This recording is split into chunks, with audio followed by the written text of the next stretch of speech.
Now, once heralded as tools of empowerment, smartphones and internet access are fast becoming vehicles of harm for millions of women and girls across Kenya and Nigeria.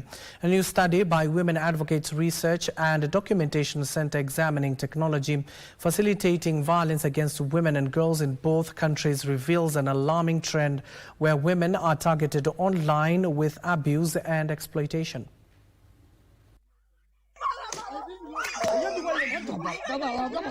The brazen attack on a young woman in Narok has called for greater efforts in protecting women. This woman was already married earlier. She's a mother of a 4-year-old son and a 7-year-old. And she was pregnant 3 months when she was undergoing the beating. She was already married earlier, but she decided to get married to another person. Then the person to whom she had married earlier went and reported the incident to the brothers. Gender CS Hannah Wendot says the country cannot afford to stand by as women suffer the brunt of retrogressive culture. We will not sit back until we hear that these people have been apprehended and be taken to court so they can answer to the charges of gaining and mistreating that woman. But as we speak now, the lady is safe.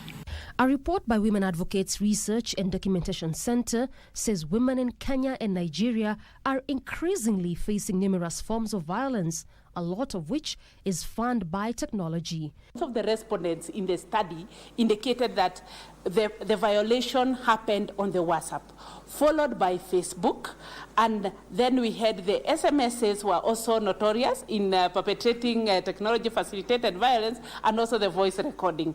The study finds that legal frameworks in both countries are fragmented and outdated. In Kenya, laws like the Computer Misuse and Cybercrimes Act of 2018, the Sexual Offences Act 2006, and the Data Protection Act 2019 do not speak to each other, nor do they adequately reflect the realities women face online.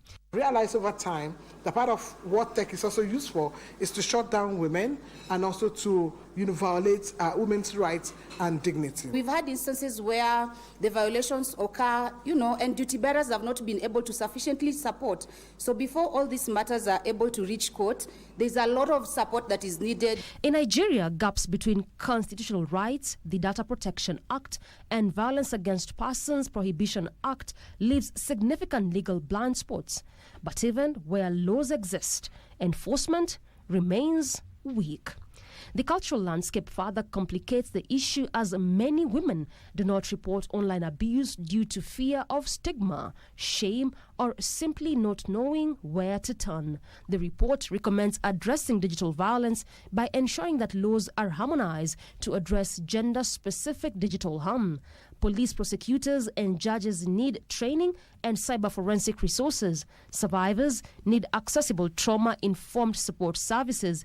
And last but not least, platforms must be held accountable with clear, transparent safety protocols.